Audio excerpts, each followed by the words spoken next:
Welcome to Easy Engineering. Hello everyone. आज हम पढ़ेंगे band theory of solids. Band theory of solids में सबसे पहला जो हमारा टॉपिक होता है वो होता है ब्लॉक थ्योरम। ब्लॉक थ्योरम को समझने से पहले हम कुछ कंसेप्ट को देखते हैं। Solids solids have large number of interacting particles, due to which problem of finding wave function and energy level of electron wave।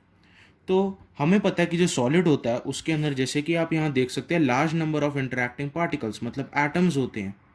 और हमें पता है कि एटम्स के अंदर एक न्यूक्लियस होता है और न्यूक्लियस के अराउंड हमारे इलेक्ट्रॉन रिवॉल्व करते हैं। तो सॉलिड्स के केस के अंदर हम अपना इलेक्ट्रॉन वेव जो हमारा कॉन्स्टिट्यूट होता है उसका वेव फंक्शन फाइंड आउट नहीं कर पा रहे थे और इलेक्ट्रॉन वेव की एनर्जी लेवल्स को भी स्टडी नहीं कर पा रहे थे इन केस ऑफ सॉलिड्स, क्योंकि सॉलिड्स में बड़े सारे large number of interacting particles हैं। तो उनका जो नेचर होगा इलेक्ट्रॉन वेव पे वो डिफरेंट होगा, रादर देन जब हम एक इलेक्ट्रॉन वेव का स्पेक्ट्रम और उसका wave function Schrodinger wave equation से समझते थे। पर अब यहाँ सॉलिड्स के केस के अंदर हम वो चीज़ अप्लाई नहीं कर पा रहे। तो उसी चीज़ को सॉल्व करने के लिए हम ब्लॉक थ्योरम का यूज़ करते हैं। तो उसको और समझने से पहले आपको एक पोटेंशियल एनर्जी का कंसेप्ट समझना पड़ेगा। तो ये सारी प्रॉब्लम को सॉल्व करने के लिए हमने क्या करा, quantum mechanical picture of an electron in a crystal can be obtained. हमने quantum mechanical picture of electron in a crystal obtain करा, जिसके अंदर हमने by considering atomic nuclei at rest, जहाँ पर हमने जो हमारा न्यूक्लियस था उसको रेस्ट पर कंसिडर करा in crystalline state, and electron in a periodic potential which has periodicity of lattice से ए। अब इसका मतलब समझते हैं कि जैसे कि जो हमारा न्यूक्लियस है, जैसे कि वो यहाँ पर न्यूक्लियस है, उसका चार्ज है ZE और इलेक्ट्रॉन रिवॉल्व कर रहा है इसके अराउंड। तो हम क्या समझते हैं, क्वांटम मैकेनिकल पिक्चर में जो हमारा ये न्यूक्लियस है उसको मैं ट्रेस समझते हैं, और जो इलेक्ट्रॉन है वो है हमारा पीरियोडिक पोटेंशियल में, जिसकी पीरियोडिसिटी है A, जैसे कि ये हमारा लैटिस है। अब इसको मैं आपको भी थोड़ी देर बाद इसका एक कंसेप्ट बताऊंगा। ये तो एक्चुअली एक सॉल्यूशन था कि हमने क्या क्या अजम्पशंस लिए। इसको और समझने से पहले आपको पोटेंशियल एनर्जी का कंसेप्ट समझना पड़ेगा। तो हमने पढ़ा था कि जो हमारा पोटेंशियल एनर्जी होता है, the potential energy of an electron at a distance r from nucleus of charge ZE is, so U is equals to minus ZE into e होता था, क्योंकि जो हमने पोटेंशियल एनर्जी पढ़ा था वो होता था Q1 into Q2 divided by 4πε0r। Electrostatics में हम ये पढ़ चुके हैं। तो यहाँ पर क्या हो जाएगा, माइनस ZD यहाँ पर न्यूक्लियस का चार्ज और इलेक्ट्रॉन, क्योंकि यहाँ पर जब आप देख सकते हैं न्यूक्लियस यहाँ पर और एट अ डिस्टेंस r पर हमारा इलेक्ट्रॉन है। तो जो पोटेंशियल एनर्जी होगा इस सिस्टम का वो होगा U is equal to minus ZD square divided by 4πε0r। अब इस इक्वेशन को हम कंसिडर करेंगे। अब हम क्या करेंगे, हम अपना एक y एक्सिस पर पोटेंशियल लेंगे और हमारा जो x एक्सिस होगा उस पर हम डिस्टेंस लेंगे। तो बेसिकली जो हमारा पोटेंशियल एनर्जी होता है वो होता है डिफरेंस इन पोटेंशियल, और जो पोटेंशियल होता है बेसिकली ये हमारा होता है ability of an object to do some work. अब ये हमने ग्रेविटेशन पोटेंशियल भी पढ़ा था, इलेक्ट्रिक पोटेंशियल भी पढ़ा था। तो वहाँ हम अगेंस्ट ग्रेविटी वर्क करते थे, और यहाँ इलेक्ट्रिक चार्ज जो इलेक्ट्रिक फील्ड की अगेंस्ट हम वर्क करते थे। तो वहाँ ग्रेविटेशनल फील्ड था, इलेक्ट्रोस्टैटिक्स में इलेक्ट्रिक फील्ड था। तो वो होता है बेसिकली हमारा पोटेंशियल। तो अब हम यहाँ देखते हैं, जब हमने y एक्सिस पर पोटेंशियल और x एक्सिस पर हमारा डिस्टेंस डिनोट करा, तो अब हम इस इक्वेशन से एक कर्व प्लॉट करेंगे। तो सबसे पहला हमारा कंडीशन क्या है कि जब हमारा electron is close to nucleus, तो अगर हमारा इलेक्ट्रॉन बहुत ही क्लोज होगा न्यूक्लियस के, तो उस केस के अंदर जो हमारा पोटेंशियल एनर्जी होगा, आप यहाँ देख सकते हैं, अगर जो हमारा जो डिस्टेंस होगा बहुत ही कम होगा, मतलब r टेंडिंग टू ज़ीरो होगा, तो मतलब 1/0 तो इन्फिनिटी, तो हाईली नेगेटिव वैल्यू आ जाएगी हमारी। तो जो हमारा पोटेंशियल होगा वो हाईली नेगेटिव वैल्यू होगी। आप देख सकते हैं कि कम डिस्टेंस पर, जैसे कि ये r, जैसे कि ये कम है वैल्यू टेंडिंग टू ज़ीरो, तो यहाँ पर आप पोटेंशियल देख सकते हैं बहुत ज़्यादा हाईली नेगेटिव है। ये माइनस वी है तो हाईली नेगेटिव ये पोटेंशियल है आपका। और जैसे जैसे आप यहाँ देखें सेकेंड कंडीशन में, electron is far from nucleus, तो इसके अंदर क्या होगा कि जो हमारा आर होगा वो इन्फिनिटी को टेंड करेगा, और जो हमारा यू होगा वो ज़ीरो हो जाएगा, या लेस नेगेटिव या हो जाएगा, या वो अपनी पॉजिटिव रेंज के अंदर जाएगा। तो जैसे जैसे आप देख रहे हैं कि आर इंक्रीज होता रहेगा तो पोटेंशियल भी हमारा कम होता रहेगा और ज़ीरो की तरफ ऐसे यूँ बढ़ता रहेगा, लेस नेगेटिव होता रहेगा। तो ये कंसेप्ट आपको यहाँ समझना था। अब इसके आगे हम एक कंसेप्ट और समझेंगे।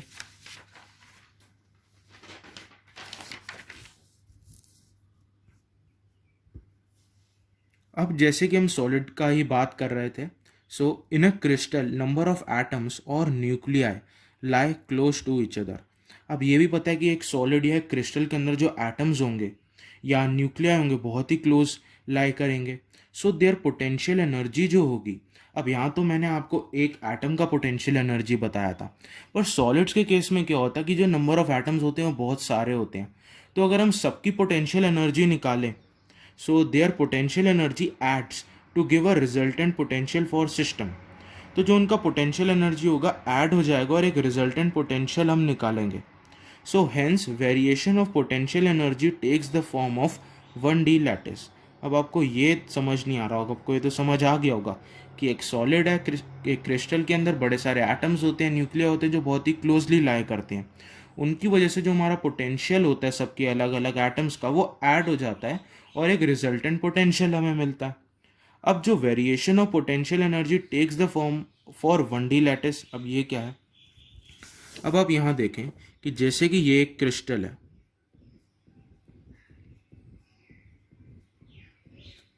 ठीक है, ये जैसे कि हम ये समझ लेते हैं कि ये 2D लैटिस अभी मैंने ऐसे ड्रॉ करा है, ये y है, ये x है।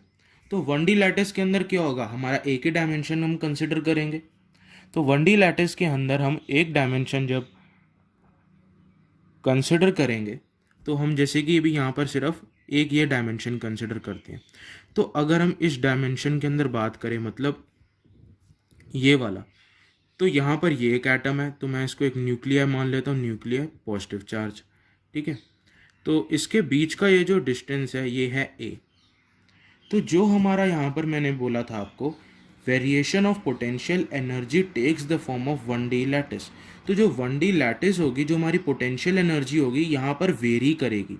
अब पोटेंशियल एनर्जी इसकी कुछ होगी, इसकी कुछ होगी, ऐसे ऐसे जो में हमारा 1D लैटिस फॉर्म होगा उनकी पोटेंशियल एनर्जी कुछ होगी।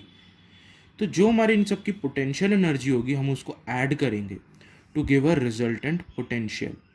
तो इसलिए यहाँ पर मैंने हेंस करके लिखा था कि वेरिएशन ऑफ पोटेंशियल एनर्जी हम 1D लैटिस के अंदर कंसिडर कर रहे हैं। तो यहाँ पर ये जो है डिस्टेंस ए से सेपरेटेड है, इंटर एटॉमिक डिस्टेंस हम ए मान लेते हैं, ठीक है। तो इसके बाद अब मैं आपको एक पहला वाला जो हमने पढ़ा था, जो ये वाला था, अब आपको इसको थोड़ा सा ये समझ में आएगा कि the quantum mechanical picture of an electron in a crystal can be obtained by considering atomic nuclei at rest in a crystalline state and electron in a periodic potential। अब यहाँ जो आपको ये जो था periodic potential which has periodicity lattice से a lattice constant, तो जो हमारा इलेक्ट्रॉन है वो एक periodic potential में है। मतलब क्या हुआ इसका कि यहाँ पर एक न्यूक्लियाई है, इसके अराउंड हमारे इलेक्ट्रॉन रिवॉल्व करेंगे। तो जो उनका पोटेंशियल होगा, जैसे इस न्यूक्लियाई का सबका सेम होगा, पर वो पीरियोडिक होगा, क्योंकि सबका जैसे कि आप यहाँ देख सकते हैं सारे ये जो हैं न्यूक्लियाई ए से सेपरेटेड है। तो इन सब का जो पोटेंशियल होगा, मैंने आपको यहाँ क्या कहा था, सॉलिड्स के केस के अंदर जो पोटेंशियल है वो ऐड हो जाता है और रिजल्टेंट पोटेंशियल मिलता है। और जो रिजल्टेंट पोटेंशियल होगा हम उसे एक पीरियोडिक फंक्शन में कंसिडर कर सकते हैं। तो मेन ये कहना था कि सॉलिड्स के केस के अंदर जब हमारा जो पोटेंशियल एनर्जी होती है वो ऐड हो जाती है और एक रिजल्टेंट पोटेंशियल जो सिस्टम होता है वो एक पीरियोडिक फंक्शन डिनोट करता है उस पोटेंशियल को, क्योंकि बहुत सारे एटम्स का अलग अलग पोटेंशियल है। हम जब उसे ऐड करेंगे तो हम यहाँ देखेंगे 1D लैटिस की जब वो फॉर्म लेगा तो जो पोटेंशियल होगा वो इन सब का सेम होगा एक ऑर्डर पे, जैसे कि इसका पोटेंशियल n है, 2n है, 3n है। तो पीरियड है, तो जैसे कि अब a है, यहाँ पर जो हमारा क्या है कि जो पोटेंशियल है वो पीरियोडिक, और जो पीरियोडिसिटी जो है यहाँ की a है यहाँ पर, क्योंकि इनका सेपरेशन भी a है। तो हमने ये कंसिडर करा। अब सॉलिड्स के केस के अंदर जो हमारा ग्राफ बनेगा पोटेंशियल वर्सेस डिस्टेंस के बीच में, यहाँ तो मैंने आपको एक न्यूक्लियस था हमारा और एक इलेक्ट्रॉन, इनके बीच का बेसिकली मैंने आपको ये हमने देखा था पोटेंशियल वर्सेस डिस्टेंस कर्व। अब जब हमारा सॉलिड्स के केस के अंदर होगा तो हम क्या करेंगे, बहुत सारे एटम्स होंगे तो हम कैसे उसको डिनोट करेंगे, तो हम एक पीरियोडिक फंक्शन बनाएंगे। अब आपको पता है जो हमारे साइनसॉइडल फंक्शंस होते हैं वो भी पीरियोडिक होते हैं, तो उसी की फॉर्म में ये जो एक कर्व बनता है वी और एक्स का, जैसे कि पोटेंशियल वर्सेस डिस्टेंस का, वो ऐसे करके बनता है, यहाँ आप देख सकते हैं। तो इसके अंदर हमने अब क्या देखा कि जो हमारा ये जो कर्व बना एक पीरियोडिक फंक्शन की तरह बना, जिसके अंदर ये जो इसका ये जो सेपरेशन है यहाँ पर हमने ये देखा ए है। तो अब हमें यहाँ से सिर्फ क्या समझना है कि सॉलिड्स के केस में हमारे बहुत सारे एटम्स होते हैं, उन एटम्स की वजह से जो हमारा पोटेंशियल एनर्जी होता है वो ऐड हो गया, एक रिजल्टेंट पोटेंशियल मिलता है। तो जो वो रिजल्टेंट पोटेंशियल बनता है, अब हम उसे अपने v और वर्सेस x के कर्व में कैसे डिनोट करेंगे। हमने क्या देखा यहाँ पर 1D लैटिस के अंदर कि एक पीरियोडिक नेचर हमने ऑब्जर्व करा पोटेंशियल का, जहाँ पर हर एटम, क्योंकि आप देख सकते हैं कि लैटिस, क्रिस्टल लैटिस के अंदर जो हमारे न्यूक्लिया, जो हमारे एटम्स होते हैं वो पीरियोडिकली अरेंज्ड होते हैं। तो इनकी पीरियोडिकली अरेंजमेंट की वजह से ही पीरियोडिक पोटेंशियल होता है हमारा। तो जो रिजल्टेंट पोटेंशियल होता है वो हम कैसे डिनोट करेंगे, पीरियोडिक फंक्शन को दिखा के। तो यहाँ पर हमने जो आप देख सकते हैं कि ये भी रिपीट कर रहा है कर्व, देख सकते हैं हर के लिए। तो जैसे कि ये a होगा, ये 2a, ऐसे यूँ 3a, तो ये पीरियड इसका क्या होगा, a होगा इस फंक्शन का। तो हमने यहाँ पर क्या समझा कि ये देखा सॉलिड्स के केस में हमने ये वाला पोटेंशियल वर्सेस एक्स कर्व देखा। अब इस कर्व को समझने के लिए अब हमें बेसिकली प्रॉब्लम क्या आई थी सॉलिड्स के अंदर, कि हम वेव फंक्शन नहीं फाइंड आउट कर रहे थे। तो जो आपने स्टार्टिंग में पढ़ा था कि सॉलिड्स के अंदर large number of interacting particles की वजह से क्या हो रहा था कि प्रॉब्लम हो रही थी ऑफ फाइंडिंग वेव फंक्शन। तो श्रोडिंगर वेव इक्वेशन से हम क्या करते थे कि एक इलेक्ट्रॉन का हम वेव फंक्शन कैलकुलेट कर लेते। So time independent Schrodinger wave equation से हम क्या करते थे, जो कि होता है D square phi D X square plus 2m h cut square into E minus V not, जहाँ पर ये पोटेंशियल होता है, इंटू फाई इक्वल्स टू 0। तो time independent Schrodinger wave equation को जब हम सॉल्व करते थे, जो सॉल्यूशन ऑफ फाई होता था वो होता था e to the power plus minus iota के एक्स, जहाँ पर हमारा के स्क्वायर होता है E minus V naught 2m h cut square. तो अब जैसे कि एक इलेक्ट्रॉन का हमने जब देखा, तो अब हमें क्या करना था कि सॉलिड्स में वेव फंक्शन को फाइंड आउट करना था। तो हमने उसका कर्व का नेचर तो देख लिया पोटेंशियल वर्सेस एक्स का सॉलिड्स में। अब श्रोडिंगर क्या कहता था कि जो वेव फंक्शन होता है एक इलेक्ट्रॉन का वो उस ये होता है, और वेव फंक्शन क्या होता है हमारा साई एक्स। तो ये वेव फंक्शन था। पर अब जो हमारा हमने जब ये कर्व को देखा तो एक पीरियोडिक पोटेंशियल हमने ऑब्जर्व करा, और ये सॉलिड्स का केस था। यहाँ पर ये श्रोडिंगर वेव इक्वेशन ये पूरे सॉलिड्स को तो कवर नहीं कर रही, इसी को ही ब्लॉक ने बताया।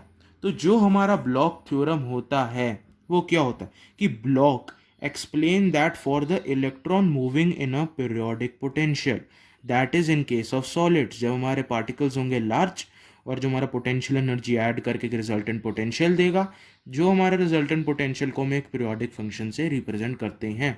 सो moving in a periodic potential the solution of plane wave should be. तो ये जो मेरा सॉल्यूशन था श्रोडिंगर का, ये तो एक प्लेन वेव इक्वेशन थी। तो ब्लॉक ने क्या कहा कि जो सॉल्यूशन होगा प्लेन वेव का should be modulated by a periodic function से U K X plus A which is given by U K. तो जो हमारा पीरियोडिक फंक्शन है, अब यहाँ पर आप समझते थे यू एक्स प्लस ए, तो ये एक्स प्लस एन ए आप कर सकते हैं, एक्स प्लस 2a, क्योंकि ये पीरियोडिक फंक्शन है। तो एक्स प्लस ए और इसका पीरियड क्या है ए।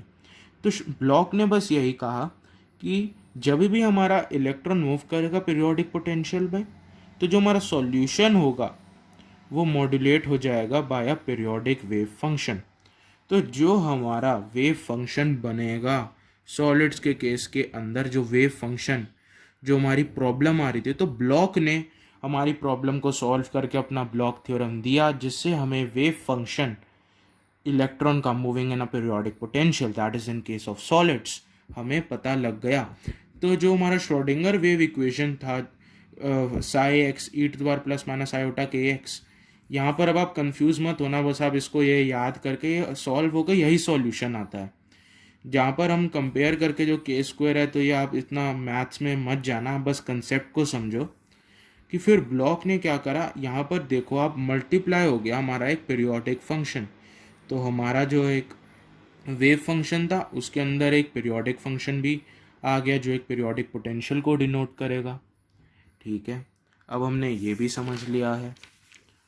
अब इसके बाद जो हमारा इक्वेशन जो बना था, जो उसके अंदर यू एक्स था, वो था हमारा block function for a periodic potential.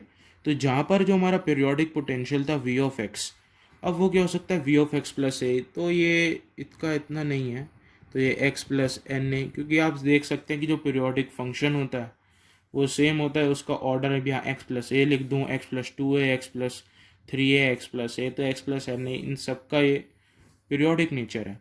यहाँ पर हमारा ए क्या है, पीरियोडिसिटी ऑफ लैटिस, जो लैटिस कांस्टेंट हमने ऐसे ही पढ़ा था क्रिस्टल के अंदर क्यूब बना के, तो यहाँ वही है, ए ही हमारा पीरियोडिसिटी है। हमने वहाँ पर इंटर एटॉमिक डिस्टेंस देखा था। तो बेसिकली आपको क्या करना है, ये जो मैंने मैथमेटिकल स्टेटमेंट है यही ब्लॉक थ्योरम का है। तो आप पहले ये लिख सकते हैं ब्लॉक थ्योरम के अंदर, ये आप इसे नोट डाउन कर लीजिएगा, ये इसका स्टेटमेंट है और ये जो है इसका मैथमेटिकल स्टेटमेंट है। तो अगर आया कि स्टेट ब्लॉक थ्योरम, तो आप ये स्टेट करके ये इसका मैथमेटिकल स्टेटमेंट लिख सकते हैं, क्योंकि ये मैथमेटिकल स्टेटमेंट है regarding form of electron wave function for a perfectly periodic potential. Periodic potential के लिए wave function of electron wave ये होता है, क्योंकि हमने सॉलिड्स के अंदर तो एक पीरियोडिक पोटेंशियल ऑब्जर्व करा। तो बस उसके बाद अकॉर्डिंग टू जो वेव फंक्शन होगा हमारा साई के एक्स, वो क्या हो जाएगा, बस इसके अंदर जो यू एक्स है वो हम मल्टीप्लाइड कर देते थे, बाकी तो ये चीज़ वही लिखी है। तो बेसिकली आपको क्या देखना है, ये इसका मैथमेटिकल स्टेटमेंट और रिजल्ट। तो आई होप कि आपको ये ब्लॉक थ्योरम समझ में आ गया हो। अब ये वीडियो बहुत ही लंबी हो रही है, तो इसको भी यहीं एंड करते हैं। आगे वाली वीडियोस के अंदर हम और लेक्चर्स देखेंगे, जैसे कि आप देख सकते हैं द क्रॉनिक पेनी मॉडल, इसको हम नेक्स्ट वीडियो में पढ़ेंगे। तो चैनल को सब्सक्राइब कर लेना, बेल आइकन को हिट कर देना, ताकि जब भी नेक्स्ट वीडियो में डालूँ आपके पास नोटिफिकेशन आ जाए। तो नेक्स्ट वीडियो में हम पढ़ेंगे क्रॉनिक पेनी मॉडल। तो इस वीडियो को अब यहीं एंड करते हैं।